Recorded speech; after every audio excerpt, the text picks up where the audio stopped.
जय हिंद दोस्तों। चलिए आज का हम लोग करंट अफेयर्स देखते हैं 7 जनवरी का। आज का पहला सवाल है, कर्नाटक राज्य का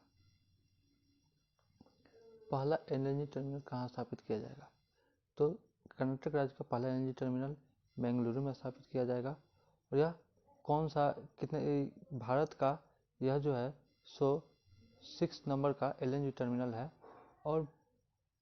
और कर्नाटक राज्य का पहला है। लेकिन अगर पूछा जाए कि भारत का, अगर बात की जाए कि भारत का पहला कौन सा है, फर्स्ट कहाँ स्थापित किया गया है, तो वह किया गया है नागपुर में। ठीक।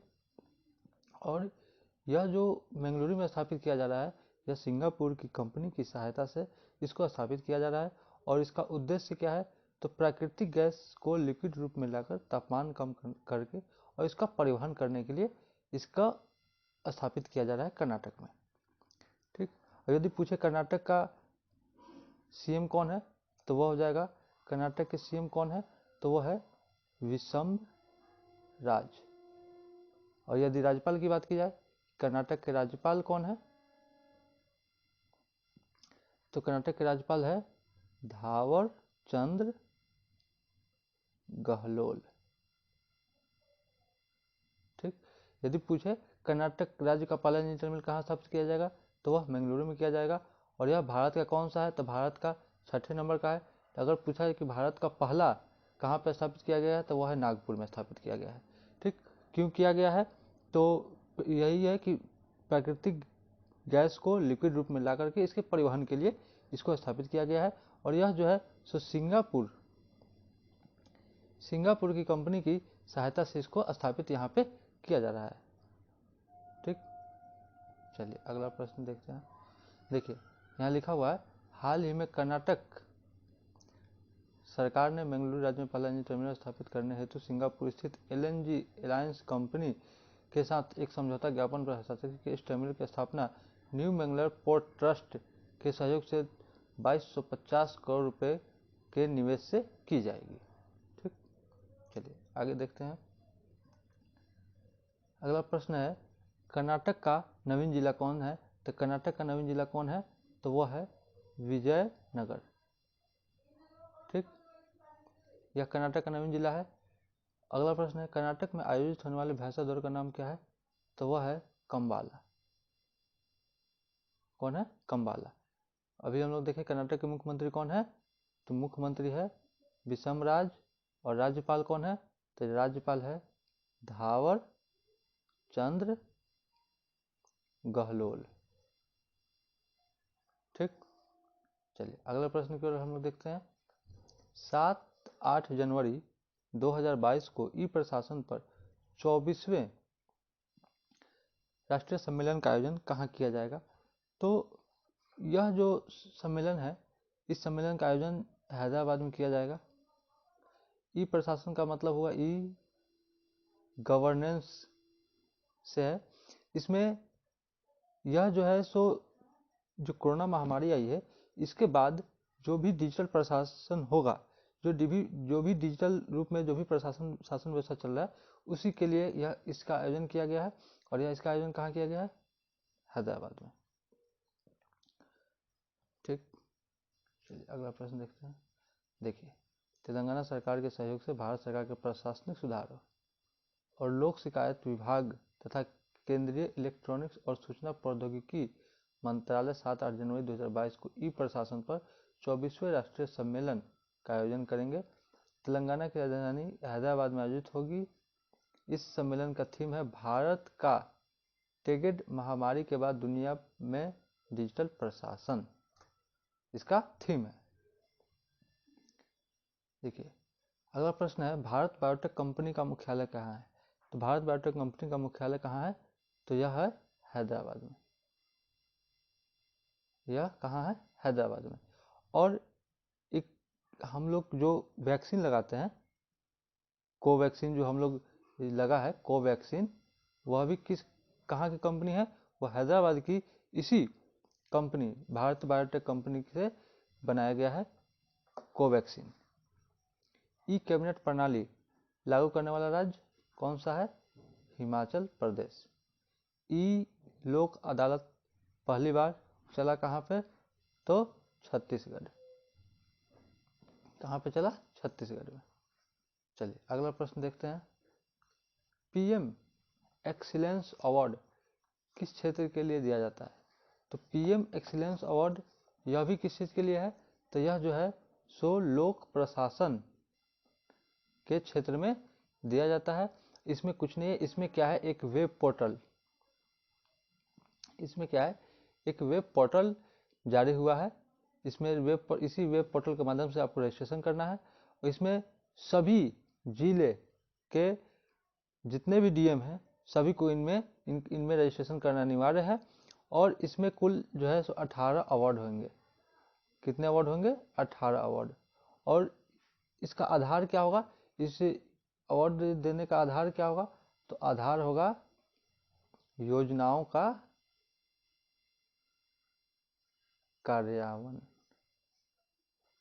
कार्यान्वयन, मतलब जो भी योजना चल रही है उसका सही से कौन अच्छे तरीके से इस योजना के कार्य को संपादित कर रहे हैं। और इसकी इनामी राशि कितनी रखी गई है, तो इसकी इनामी राशि रखी गई है 20 लाख रुपए। ठीक, चलिए देखते हैं आगे।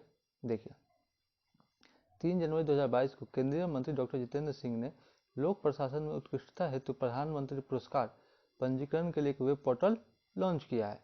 2022 में सभी जिला कलेक्टरों को पुरस्कार के लिए अनिवार्य रूप से पंजीकरण करना होगा। यह पुरस्कार सेवाओं के वितरण, एक जिले एक उत्पाद योजना में समग्र विकास, पीएम स्वनिधि योजना में सुशासन, डिजिटल भुगतान इत्यादि में सिविल सेवकों के योगदान का मूल्यांकन करेगा। ठीक, चलिए अगला प्रश्न है। 5 जनवरी 2022 को केंद्रीय मंत्री डॉक्टर जितेंद्र सिंह ने राष्ट्रीय विज्ञान दिवस 2022 की थीम को लॉन्च किया है। यह दिवस कब मनाया जाता है, तो यह दिवस मनाया जाता है 28 फरवरी को। और यह 28 फरवरी को क्यों मनाया जाता है, तो यह जो है सो रमन प्रभाव के खोज के लिए जिनको नोबेल पुरस्कार मिला था, कौन थे, CV रमन जी को। इन्हीं के जन्म दिवस पे 1930 में जब इन्होंने खोज की थी रमन प्रभाव की, कब की थी, 1930 में। तो इन्हीं के खोज के लिए इसीलिए इसी तारीख को इनके जन्म दिवस पर 28 फरवरी को यह लॉन्च किया गया है। और इसका थीम क्या है, दीर्घकालीन भविष्य के लिए विज्ञान और तकनीक का एकीकृत दृष्टिकोण, इसका थीम लिखा गया है। और राष्ट्रीय विज्ञान और तकनीकी मंत्री कौन है, विज्ञान और तकनीकी मंत्री कौन है, डॉक्टर जितेंद्र सिंह। ठीक, चलिए अगला प्रश्न देखते हैं। देखिए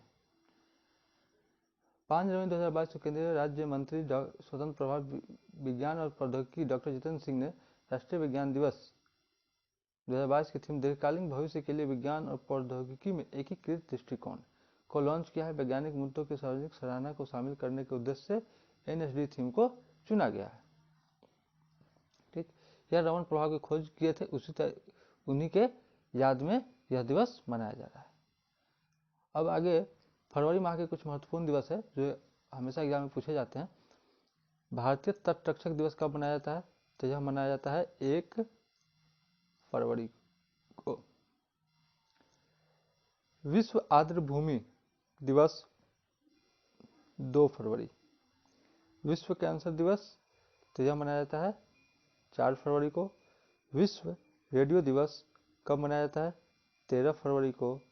और राष्ट्रीय महिला दिवस यह भी मनाया जाता है 13 फरवरी को। राष्ट्रीय महिला दिवस जो मनाया जाता है वह सरोजनी नायडू जो थे, सरोजनी नायडू पहली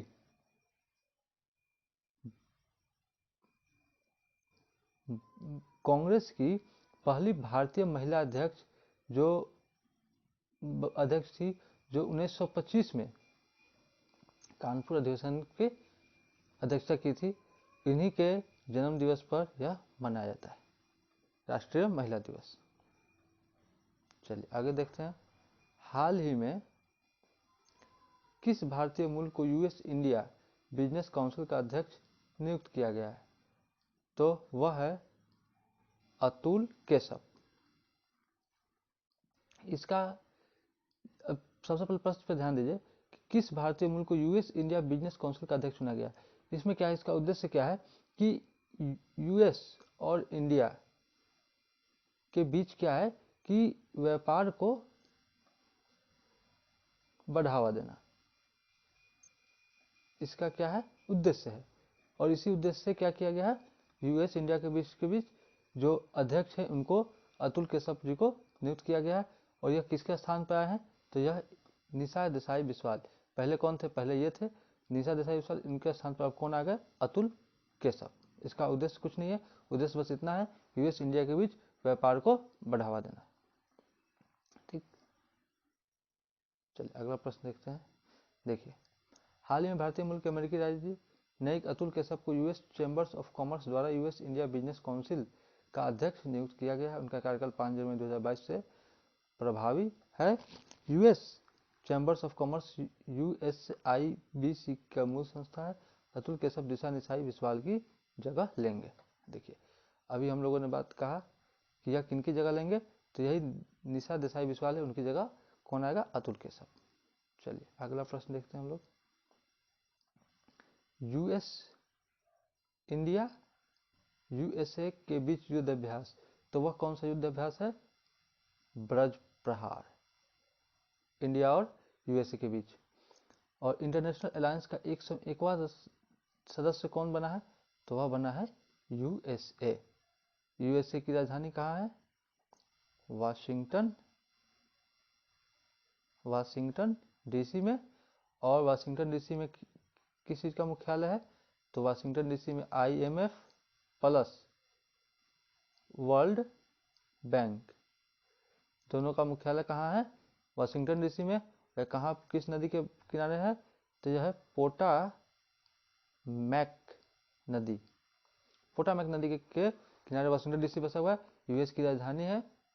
और यहाँ पर वाशिंगटन डीसी में आईएमएफ और अंतर्राष्ट्रीय मुद्रा कोष और वर्ल्ड बैंक की मुख्यालय वाशिंगटन डीसी में।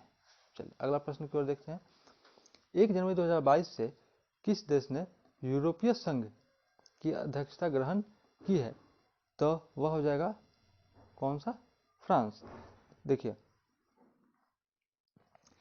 इसमें यूरोपीय संघ की अध्यक्षता ग्रहण की, इसमें वर्तमान में पहले 28 मेंबर थे।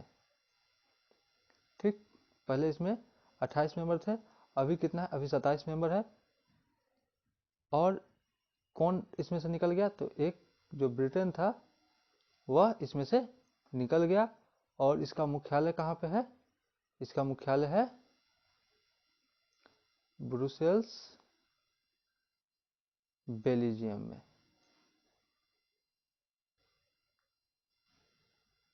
बेल्जियम में इसका क्या है, मुख्यालय है। ठीक, चलिए अगला प्रश्न देखते हैं। देखिए, फ्रांस ने 1 जनवरी 2022 से यूरोपीय संघ की परिषद की घूर्णन अध्यक्षता ग्रहण की। देश के अगले 6 महीने के लिए 30 जून 2022 तक यूरोपीय अध्यक्ष की अध्यक्षता करना जारी रखेगा। यह 13वीं बार है जब फ्रांस ने घूर्णन राष्ट्रपति का पद संभाला। यूरोपीय संघ के राष्ट्रपति के रूप में फ्रांस का आदर्श वाक्य रिकवरी स्ट्रेंथ बिलोइंग है। ठीक, चलिए अगला प्रश्न देखते हैं। ग्रीष्मकालीन ओलंपिक 2024 कहाँ पे होगा। देखिए, 2024 जो होगा वह होगा कहाँ पे, तो वह होगा पेरिस में। ठीक, 2024 वाला कहाँ पे होगा, पेरिस कहाँ पे है, फ्रांस की राजधानी पेरिस में। ठीक, यह 2024 में जो होगा वह कौन से नंबर का होगा, तो वह होगा 33वें नंबर का। ठीक, अब प्रश्न ये हुआ कि 33वें नंबर का तो पेरिस में होगा, लेकिन 32वें नंबर का यह कहाँ पे हुआ होगा, जब यह 2024 में होगा, जबकि इससे पहले 2020 में कहाँ पे हुआ होगा, तो 2020 में कहाँ हुआ था, टोक्यो में। ठीक, टोक्यो में हुआ था। अब आया फीफा वर्ल्ड कप 2018 कहाँ पे होगा, तो 2018 इसका आयोजन, सॉरी गलत क्वेश्चन गलत, कहाँ हुआ है, 2018 तो हुआ है यहाँ पे फ्रांस में, नहीं फ्रांस तो इसका विजेता है, इसका विजेता फ्रांस है, इसका आयोजन हुआ था 2018 का रूस में, ठीक। लेकिन प्रश्न यह है कि 2022 का कहाँ पे होगा, तो वह होगा कतर दोहा में, ठीक। कतर दोहा में 2022 का फीफा वर्ल्ड कप का आयोजन होगा, ठीक। और 2018 का आयोजन कहाँ पे हुआ है, तो वह हुआ है रूस में, और इसका जो है सो फ्रांस जो है सो इसका विजेता रहा है, ठीक। रीयूनियन आइसलैंड कहाँ है, तो यह है, एक मिनट हम कलर से, इसका यह जो है सो हिंद महासागर में, कहाँ, हिंद महासागर में है, और इस द्वीप पर फ्रांस का कब्जा है, लेकिन यह है हिंद महासागर में, लेकिन कब्जा किसका है, इस द्वीप पर फ्रांस का है, इसलिए हिंद महासागर नौसैनिक संगोष्ठी की अध्यक्षता फ्रांस द्वारा की जाती है, ठीक। यहाँ पे एक नौसैनिक संगोष्ठी होती है, इसकी अध्यक्षता हमेशा कौन करता है, वह करता है फ्रांस। देखिए एक बार फिर से देखते हैं, ग्रीष्मकालीन ओलंपिक 2024 कहाँ पे होगा, तो यह होगा पेरिस में, ठीक। और पेरिस में कितने नंबर का होगा, 33वें नंबर का। लेकिन 2022 में, सॉरी 2020 में जो 32वें नंबर का जो टोक्यो जो ग्रीष्मकालीन ओलंपिक हुआ था, वो कहाँ पे हुआ, टोक्यो में। फीफा वर्ल्ड कप 2018, तो 18 तो हो गया ना, कहाँ हुआ, तो वह हुआ रूस में, ठीक। इसका विजेता कौन रहा, तो विजेता रहा फ्रांस, ठीक। 2022 का कहाँ पे होगा, तो वो होगा कतर दोहा में, और रीयूनियन कहाँ पे है, हिंद महासागर में। हाल ही में किसे बिहार विभूति सम्मान से सम्मानित किया गया है, तो वह है हमारे बिहार के रोहित कुमार, इनको इस सम्मान से सम्मानित किया गया है, और यह मीडिया ट्रेंड्स के क्या है, संस्थापक हैं, और इनको किस लिए दिया गया है, तो कोविड-19 के समय ये सारे काम जैसे मार्केटिंग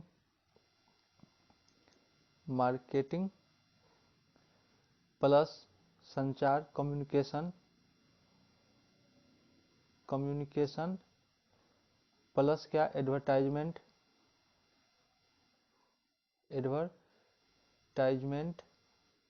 इन सभी क्षेत्र में इनका बहुत बड़ा योगदान रहा है कोरोना काल के क्षेत्र में, इसीलिए इनको यह सम्मान दिया गया है। यह मीडिया ट्रेंड के संस्थापक भी हैं रोहित कुमार, ठीक। अगर बात करें बिहार के मुख्यमंत्री कौन है, तो बिहार के मुख्यमंत्री नीतीश कुमार, राज्यपाल कौन है, तो वह है फागू चौहान, ठीक। चलिए अगला प्रश्न देखिए, हाल ही में मीडिया ट्रेंड के संस्थापक रोहित कुमार को बिहार उद्यमिता 2021 में बिहार विभूति सम्मान से सम्मानित किया गया। अगला प्रश्न आया, कलिंग रत्न सम्मान किसे दिया गया है, तो यह दिया गया है विश्वभूषण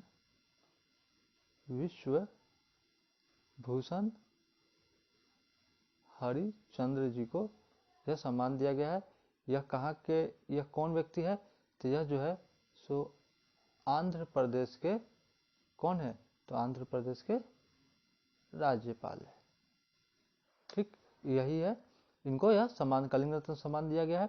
और कर्नाटक रत्न सम्मान किसे दिया गया है, तो यह दिया गया है पुनीत राजकुमार, हम लोग जानते हैं यह जो एक्टर थे जिनका देहांत हुआ है, उन्हीं को यह दिया गया है सम्मान। अगला प्रश्न, 5 जनवरी 2022 को अंतर्राष्ट्रीय सौर गठबंधन में शामिल होने वाला 102वां देश कौन सा है, तो वह है एंटीगुआ और बारमूडा, ठीक। देखिए इंटर सोलर अलायंस, ठीक। इसमें क्या है कि इसकी स्थापना जो की गई है वह भारत प्लस फ्रांस की ने दोनों ने मिलके इसकी स्थापना की है। और इसका मुख्यालय कहाँ पे है? हम लोग हमारे भारत में गुरुग्राम हरियाणा में इसका मुख्यालय है। इसके महानिदेशक कौन है? अजय माथुर इसके महानिदेशक है।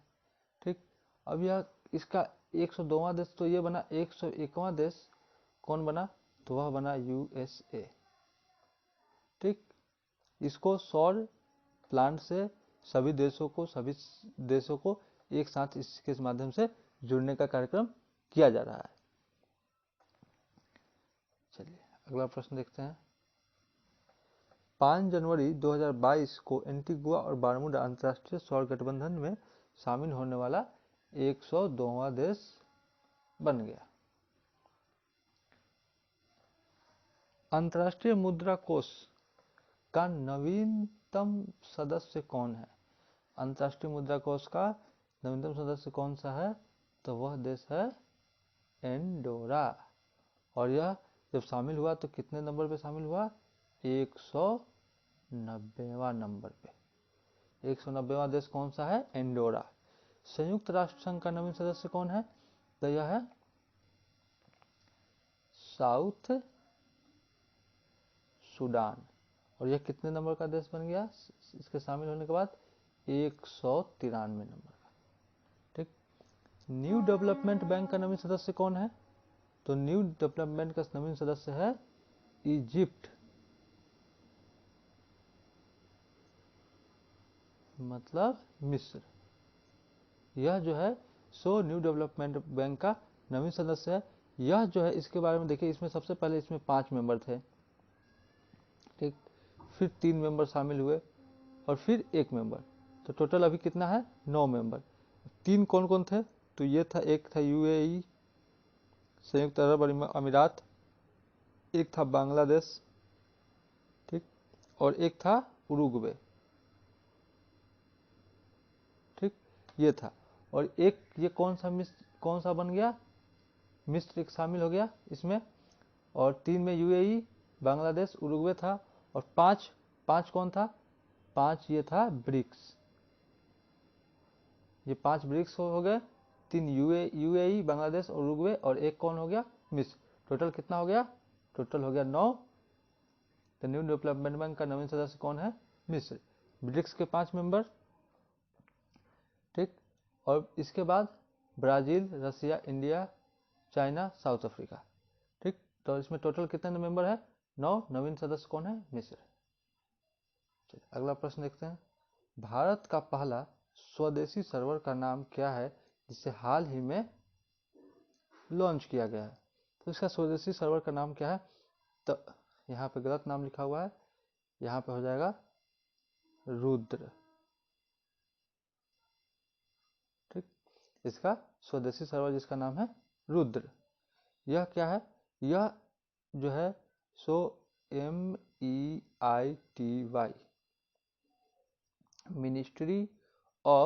Ministry of electronic information advance information technology के माध्यम से इसको संचालित किया जाता है।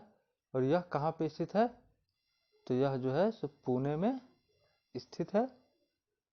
ठीक, और इसको जो है सो इस मंत्रालय और इसके साथ भी CDEC centre of developing advance computing, इन दोनों के माध्यम से इसको लॉन्च किया गया है। किसको? रुद्र को। और यह कहाँ पे स्थित है? पुणे में। ठीक, चलिए देखिए, इसे इलेक्ट्रॉनिक्स और सूचना प्रौद्योगिकी मंत्रालय, भारत सरकार और centre for developing of advance computing CDEC द्वारा विकसित किया गया है। Rudra server Intel Xeon scalable processor प्रौद्योगिकी की वर्तमान पीढ़ी पर आधारित सुरक्षित, विश्वसनीय डुअल सॉकेट है जो तेज से गणना करने को समर्थन देता है। इसकी कंप्यूटिंग क्षमता 3.6 T1 से लेकर 3.4 IT तक है। ठीक, चलिए आगे देखते हैं। इंद्रजाल के बारे में देखते हैं। इंद्रजाल क्या है? तो तो इंद्रजाल जो है सो वह है स्वदेशी ड्रोन डिफेंस सिस्टम। विक्रांत क्या है? तो विक्रांत क्या है? यह भी स्वदेशी विमान वाहक पोत विक्रांत है। ध्रुव क्या है? तो भारत का पहला फर्स्ट उपग्रह एंड मिसाइल ड्रेन जहाज है। कौन? ध्रुव। और प्रलय क्या है? तो प्रलय जो है सो सतह से सतह पर लड़ाई करने वाली मिसाइल है। इसको किसके द्वारा हाल ही में परीक्षण किया गया है? तो इसका हाल ही में DRDO द्वारा इसका परीक्षण किया गया है। किसका? प्रलय का। अब देखिए इंद्रजाल क्या है? स्वदेशी ड्रोन डिफेंस सिस्टम है। विक्रांत क्या है? स्वदेशी विमान वाहक पोत है। और ध्रुव क्या है? भारत का पहला उपग्रह और मिसाइल ड्रेन जहाज है। और प्रलय क्या है? सतह पर लड़ाई करने वाली मिसाइल है। इसका सफल परीक्षण सबसे पहले किसने किया गया है? DRDO ने किया है। चलिए आगे देखते हैं। 25वें राष्ट्रीय युवा महोत्सव 2022 का आयोजन कहाँ किया जाएगा? तो यह किया जाएगा, काफी इंपॉर्टेंट प्रश्न है, यह किया जाएगा पुदुचेरी में। और इसका यह जो है सो 12 से 16 जनवरी के बीच मनाया जाएगा। इसका आयोजन हर वर्ष, प्रत्येक वर्ष इसका आयोजन होता है। और हर राज्य इसका हर वर्ष अलग अलग राज्य इसका आयोजन करते हैं। और यह जो है 12 जनवरी को यह मनाया जाता है। 12 जनवरी को इसी दिन हम लोग जानते हैं राष्ट्रीय युवा दिवस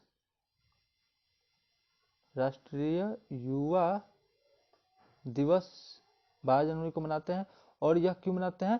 तो इसी दिन स्वामी विवेकानंद जी का जन्म दिवस था। इसी के अवसर पे हम लोग 12 जनवरी को राष्ट्रीय युवा दिवस मनाते हैं और इसी दिन युवा महोत्सव मनाते हैं। और इस बार यह कितने नंबर का युवा महोत्सव? या 25वें नंबर का युवा महोत्सव इस बार मनाया जा रहा है, जो कि पुदुचेरी में मनाया जाएगा। और इसका थीम क्या है? तो इसका थीम रखा गया है सक्षम युवा सशक्त भारत। इसका क्या है? थीम है। 25वें युवा महोत्सव का थीम क्या है?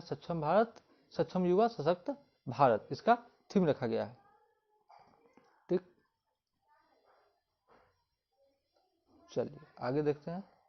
देखिए 12 जनवरी 2022 को स्वामी विवेकानंद की जयंती है। इसी दिन को हमेशा राष्ट्रीय युवा दिवस के रूप में मनाया जाता है। इस दिन से शुरू होने वाले सप्ताह को राष्ट्रीय युवा सप्ताह के रूप में जाना जाता है, यानी 12 से 26 जनवरी तक। 12 जनवरी 2022 को प्रधानमंत्री नरेंद्र मोदी 25वें राष्ट्रीय युवा महोत्सव का उद्घाटन पुदुचेरी में करेंगे। युवा मामले और खेल मंत्रालय द्वारा पुदुचेरी में, अब युवा और खेल मंत्रालय यह कौन से है मंत्री? अनुराग ठाकुर। 12 जनवरी राष्ट्रीय युवा महोत्सव का आयोजन किया जाएगा।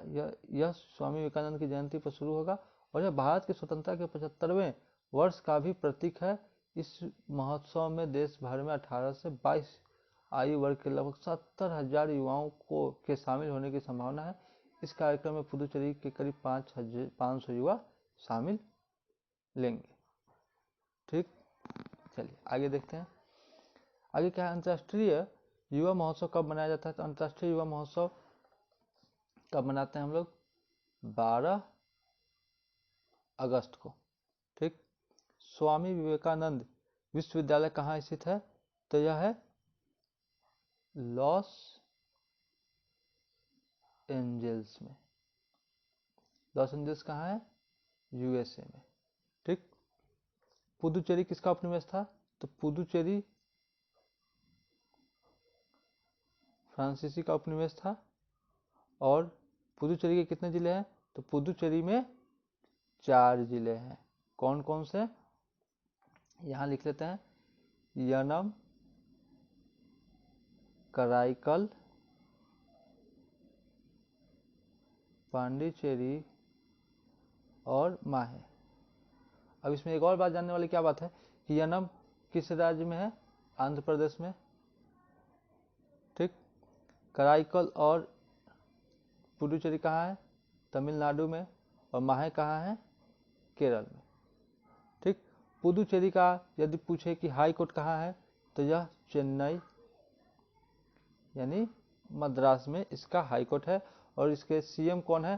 तो इसके सीएम है रंगास्वामी, इसके सीएम है। चलिए एक बार देख लेते हैं अंतर्राष्ट्रीय युवा महोत्सव। 12 अगस्त स्वामी विवेकानंद विश्वविद्यालय कहाँ है? लॉस एंजल्स यूएसए में। पुदुचेरी किसका उपनिवेश था? फ्रांसीसी का उपनिवेश था। पुदुचेरी में कितने जिले थे? पुदुचेरी में 4 जिले हैं। और 4 जिले कौन कौन है? यनम, कराईकल, पुदुचेरी, पुदुचेरी बोलिए, पांडिचेरी, अब नाम पुदुचेरी होगा, पहले पांडिचेरी बोलते थे। और माहे, यह अरुणाचल प्रदेश में है। यनम, कराईकल और पांडिचेरी कहाँ है? तमिलनाडु में। माहे कहाँ है? केरल में। और इसका इसका हाई कोर्ट कहाँ पे है? हाई कोर्ट तो यह है चेन्नई मद्रास में। ठीक। चलिए आगे देखते हैं। चलिए आज का सवाल इतना ही पे खत्म होता है। धन्यवाद।